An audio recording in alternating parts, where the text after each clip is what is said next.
नमस्कार। मैं डॉक्टर वंदना शर्मा, सहायक प्रोफेसर हिंदी, राजकीय महाविद्यालय नलवा, हिसार। आज हमारे व्याख्यान का विषय है प्रेमाश्रयी सूफी काव्य की परंपरा का संक्षिप्त उल्लेख करते हुए प्रवृत्तियों का परिचय दीजिए। और उसके साथ ही हम मलिक मोहम्मद जायसी और सूफी काव्य की प्रवृत्तियों पर प्रकाश डालेंगे, सूफी काव्य की विशेषताएं बताएंगे। प्रेमाश्रयी सूफी काव्य परंपरा भारत में बहुत प्राचीन है, जो देश में मुसलमानों के शासन से पहले ही प्रवेश पा गई थी। सूफी शब्द मूल रूप से अरब और इराक के उन व्यक्तियों से संबंधित है जो मोटे ऊनी वस्त्रों का चोगा पहनते थे। इनका जीवन विरक्तों और सन्यासियों जैसा होता था और ये मुसलमानों की अग्रिम पंक्ति में खड़े होने के अधिकारी थे। सूफी मत इस्लाम धर्म की शरीयत की प्रतिक्रिया का वैसा ही फल है जैसा हिंदू धर्म साधना में वैदिक धर्म की प्रतिक्रिया का फल वैष्णव मत है। सूफी मत का आदि स्रोत सामी जातियों की आदिम प्रवृत्तियों में मिलता है। भारत में इस संप्रदाय का आगमन 12वीं शताब्दी से हुआ था। आइन ए अकबरी में इसके 12 संप्रदायों का उल्लेख है, जिसमें कादरी, चिश्ती, नक्शबंदी आदि प्रसिद्ध हैं। भक्तिकाल का सूफी प्रेमाख्यान काव्य इस्लाम धर्म का मुख्य अंग माना जाता है, जो इस्लाम धर्म की शरीयत की प्रतिक्रिया के परिणाम स्वरूप आरंभ हुआ।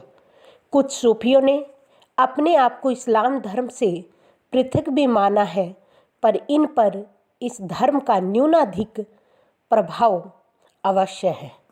निर्गुण धारा के संतों ने भक्ति के मार्ग की प्रतिष्ठा करके जब हिंदू मुसलमानों के बीच भेदभाव को समाप्त करने का प्रयास किया था, तब इन्होंने अपने प्रेमाख्यानों के द्वारा दोनों धर्मों के बीच उत्पन्न खाई को मनोवैज्ञानिक ढंग से पाटने का प्रयास किया था। संतों ने खंडनात्मक ढंग से अपना कार्य पूर्ण करने का प्रयास किया था और इन्होंने प्रेम काव्य की सुंदर सार एवं कोमल अभिव्यक्ति के द्वारा ये कार्य पूरा करने का प्रयास किया। इन्हें अपना कार्य करने में अधिक सफलता प्राप्त हुई। सूफियों ने भक्ति साधना के स्तर पर प्रेम को सर्वोपरि प्रमुखता दी है। इन्होंने परमात्मा को पत्नी और साधक को पति के रूप में कल्पित कर विशुद्ध प्रेम की प्रतिपादना की है। अपने प्रेमाख्यानों के द्वारा इन्होंने केवल धार्मिक एकता की स्थापना ही नहीं की, अपितु जातीय और सांस्कृतिक एकता भी स्थापित की है। हिंदू घरों में प्रचलित कथा कहानियों को इन्होंने अपने प्रेमाख्यानों का आधार बनाया और मानवतावाद को प्रमुखता दी। मुल्ला दाऊद कुतुबन, मलिक मोहम्मद जायसी, मंझन, उस्मान जान, शेख नबी, हुसैन अली, नूर मोहम्मद, शेख निसार, निजामी, गवासी, गुलाम अली आदि प्रेमाश्रयी शाखा के प्रमुख कवि हैं। उदारता, मानव प्रेम, दया, सहिष्णुता आदि इनके काव्य के मूलभूत तत्व हैं। इनके प्रेमाख्यानों में जैसे मलिक मोहम्मद जायसी कृत पद्मावत प्रेमाख्यानक प्रसिद्ध प्रबंध काव्य है, जिसमें जायसी ने राजा रतन सेन और गंधर्व सेन की कन्या पद्मावती की लौकिक कथा के माध्यम से ईश्वरोन्मुख अलौकिक प्रेम का आभास दिया है। संस्कृत और हिंदी काव्यों में वर्णित 4 प्रकार की प्रेम पद्धतियों, विवाह उपरांत होने वाला प्रेम, जैसे आदि काव्य रामायण में विवाह पूर्व का प्रेम जैसे रत्नावली कर्पूर मंजरी में राजाओं के अंतपुर में विलास आदि के रूप में पाया जाने वाला प्रेम जैसे रत्नावली कर्पूर मंजरी में गुण श्रवण चित्र दर्शन या स्वप्न दर्शन द्वारा मन में उत्पन्न होने वाला प्रेम जैसे उषा अनिरुद्ध का प्रेम में जायसी ने पद्मावत में चौथे प्रकार की प्रेम पद्धति का उल्लेख किया है। राजा रतन सेन हीरामन सुग्गा से पद्मावती के रूप सौंदर्य की चर्चा सुनकर उससे प्रेम करने लगता है। उसे पाने के लिए योगी बनकर घर से निकल पड़ता है।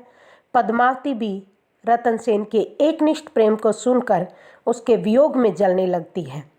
इस प्रकार नायक और नायिका दोनों ओर से प्रयत्न दिखाकर जायसी ने दो विभिन्न आदर्शों का समन्वय अपनी प्रेम पद्धति में किया है, जो पद्मावत की सर्वप्रमुख विशेषता है। सूफी काव्यों के प्रेमाख्यानों में ये सामान्य विशेषताएं देखने को मिलती हैं। नंबर 1 मिलती है प्रबंधात्मक काव्य रूप। सूफियों का अधिकांश काव्य प्रबंधात्मक कोटि का है, जिसमें प्रेम तत्वों की प्रमुखता दी गई है। इन्होंने अपने उद्देश्यों की पूर्ति के लिए हिंदू घरानों में प्रचलित कहानियों में अनेक परिवर्तन किए।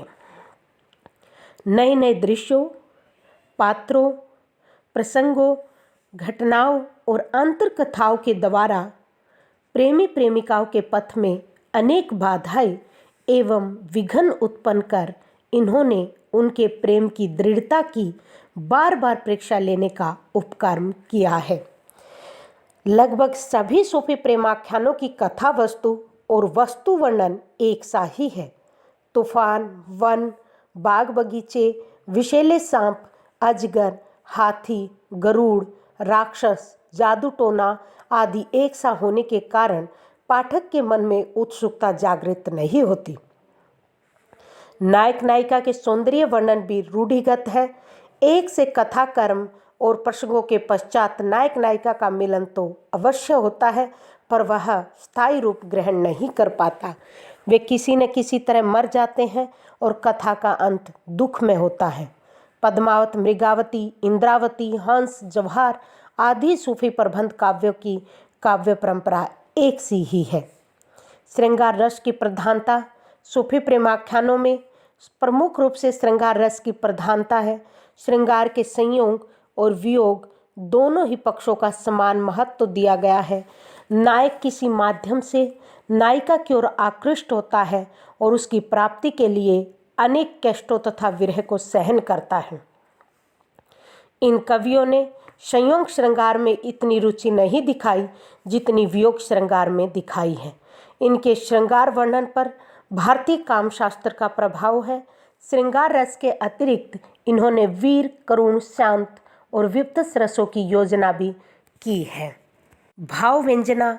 इन कवियों का अधिक ध्यान वियोग श्रृंगार के माध्यम से प्रेम तत्वों की व्यंजना की ओर दिखाई देता है। इन्होंने प्रेमी प्रेमिकाओं की विरह वेदना और कष्टों को समाप्त करने के प्रयासों का जितना उल्लेख किया है उतना संयोग श्रृंगार का नहीं। भारतीय पद्धति के अनुसार विरह वर्णन में 12 मासा का विशेष महत्व दिया गया है, पर साथ ही फारसी साहित्य में प्रचलित रूढ़ियों का मोह भी ये नहीं त्याग पाए। संयोग श्रृंगार के अंतर्गत इन्होंने भोगविलास को प्रमुखता दी है। कहीं कहीं यह वर्णन अश्लीलता की रेखा को भी स्पर्श करता है। किसी किसी कवि ने सौंदर्य के स्वरूप को अंकित करते समय अपने सांप्रदायिक सिद्धांतों को भी स्पष्ट किया है।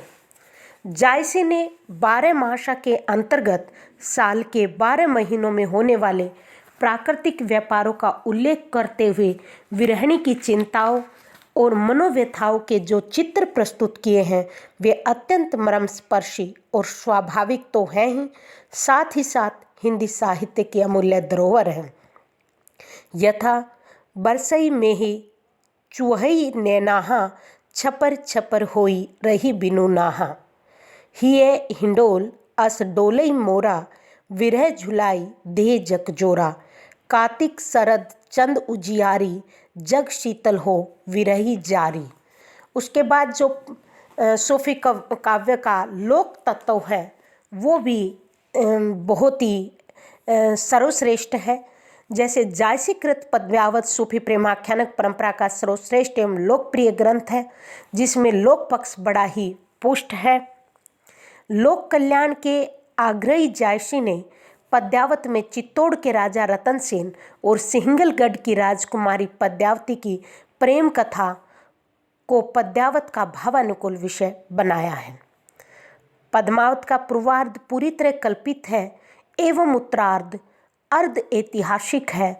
उत्तरार्ध की यह अर्ध ऐतिहासिक पद्मावत के लोक पक्ष को पुष्ट करती है। पद्मावत के पूर्वार्ध में पारिवारिक लोक पक्ष की प्रधानता है, तो उत्तरार्ध में सामाजिक लोक पक्ष की प्रमुखता है। पद्मावत में जायसी ने पारिवारिक लोक पक्ष का सुंदर निदर्शन प्रस्तुत किया है। रतन सेन के प्रस्थान के समय जायसी ने रतन सेन की माता और रनिवास के वियोग दुख की अभिव्यक्ति की है। रतन सेन की माता चिंतित एवं व्याकुल है। कैसे धूप साहब बिनु छाया, कैसे नींद प्रीही बुही माहा, कैसे ओढ़ब काथरी कंथा, कैसे पाओ चलब तुम पंथा। रानियों की स्थिति और भी दुखद है। रोवही रानी तजही पुराना, नोचही बाहर करही खरियाना। जायसी ने रतन सेन के प्रस्थान के समय अनेक शकुन का वर्णन कर लोक पक्ष का सुंदर परिचय दिया है। भरे कलश तरुणी जल लाई, दहीहु लेही लेहु ग्वालिनी गोहराई, दाहिने मृग आई वनधाई, बाएं दिशा चासु चरी डोला। पद्मावत में विहंगम को दिए गए संदेश में रानी नागमती और माता के वियोग का वर्णन कर जायसी ने सिंघल द्वीप से प्रस्थान के समय पद्मावती के पिता के क्षोभ, सखियों के स्नेह और नहर के सुख का स्मरण का वर्णन प्रेम की एकांतिक धारा के बीच रतन सेन और पद्मावती के दोनों परिवारों की स्नेहपूर्ण मनोरम झांकी दिखाकर उसे लोक पक्ष विहीन होने से बचा लिया है। पद्मावत के उत्तरार्ध में जायसी ने दाम्पत्य निरूपण के साथ साथ यात्रा, युद्ध, सपत्नी कलह, मातृस्नेह, स्वामी भक्ति, वीरता, छल, स्थितव इत्यादि का वर्णन कर पद्मावत के लोक पक्ष के चित्रण में सूक्ष्म लोक निरीक्षण का परिचय दिया है। पद्मावत का आध्यात्मिक पक्ष भी लोक पक्ष से संबंध रखता है। पद्मावत में लोक पक्ष एवं आध्यात्मिक पक्ष का सुंदर समन्वय हुआ है। यही सूफी काव्य की एक प्रमुख विशेषता रही है। चरित्र चित्रण। इन कवियों ने प्रेम प्रसंगों की अभिव्यक्ति देने के लिए नायक नायिकाओं के जीवन से थोड़े से ही अंशों को ग्रहण किया है। उनके जीवन के समग्र रूप को नहीं लिया। इनके सारे नायक नायिकाएं एक सांचे में ढले पात्रों सा व्यवहार करते दिखाई देते हैं, जिस कारण इनके चरित्र में समग्रता का अभाव है। ऐतिहासिक पात्रों को भी इन्होंने अपने उद्देश्य की पूर्ति के लिए भिन्न प्रवेश में स्थापित किया है। इन्होंने पात्रों के रूप में पेड़ पौधे, पशु पक्षी, देवता, परियां, जिन आदि को भी लिया है। सूफी संबंधित प्रबंध काव्यों के सभी नायक सामंती वातावरण से संबंधित हैं। वे प्रेम के टेढ़े मेढ़े रास्तों पर आगे बढ़ते हुए किसी भी प्रकार की विविधता प्रस्तुत नहीं करते हैं। सूफी कवियों का नारी के प्रति क्या दृष्टिकोण रहा है? देखिए, सूफियों ने नारी को प्रेम मार्ग में प्रमुख स्थान प्रदान किया है। नारी ही परमात्मा का प्रतीक है। इसके बिना वह विषय सूना एवं सारहीन है। वह केवल भोग्या नहीं अपितु प्रेम साधना की प्रमुख साध्य है। उसकी प्राप्ति की साधना का अंतिम परिणाम है। वह अपूर्व सौंदर्य और अलौकिक गुणों से युक्त है। इन्होंने नारी के बिना विषय को सूना माना है। सूफी कवियों ने शैतान की कल्पना कैसे की है कि संतों ने माया को जीवात्मा और परमात्मा के मार्ग में अवरोध माना है। सूफियों ने शैतान को साधक की प्रेम साधना में रुकावट उत्पन्न करने वाला माना है। गुरु की कृपा से शैतान के पंजे से मुक्ति पाई जा सकती है, पर शैतान है नहीं है। वह त्यागने योग्य नहीं है, क्योंकि यही साधक के मार्ग में मुसीबतें खड़ी कर उसके प्रेम में दृढ़ता और उज्ज्वलता का संचार करता है। प्रतीक विधान। सूफी साधकों का उद्देश्य लौकिक कथाओं के माध्यम से अलौकिक सत्ता का आभास कराना था। अतः रहस्यात्मकता की अभिव्यक्ति करने के लिए इन्होंने अलौकिक प्रतीकों का प्रयोग किया है। इनके सारे प्रबंध काव्य प्रतीकात्मक है। कहीं इन्होंने शब्दों का सांकेतिक रूप दिया है तो कहीं रचना के अंत में स्वयं प्रतीकात्मकता का रूप स्पष्ट कर दिया है। इनका लोक पक्ष एवं हिंदू संस्कृति।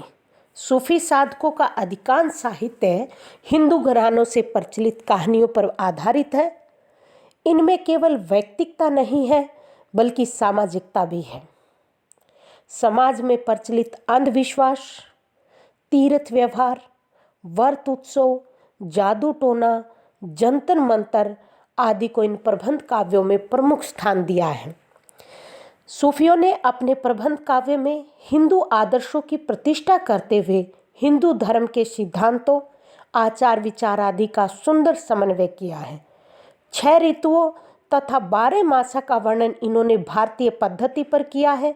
ज्योतिष, आयुर्वेद, रसायन शास्त्र, कामशास्त्र आदि की इन्हें जो थोड़ी बहुत जानकारी थी उसका उल्लेख भी इन्होंने किया है। सूफी काव्य में खंडन मंडन का निषेध किया गया है। सूफियों ने संतों की तरह कर्कश वाणी को नहीं अपनाया। इन्होंने न तो हिंदुओं को भला बुरा कहा और न ही मुसलमानों को। प्रेम के मार्ग पर चलते हुए दोनों रूपों में एकता स्थापित करने का प्रयास किया है और इसलिए इन्हें इस क्षेत्र में संतों से अधिक सफलता मिली है। अब सूफी कवियों का जो प्रकृति चित्रण है उसका भी मनोहारी एवं मंजुल रूप देखने को मिलता है। जैसे जायसी ने पद्मावत में प्रकृति का बड़ा ही मनोहारी रूप प्रस्तुत किया।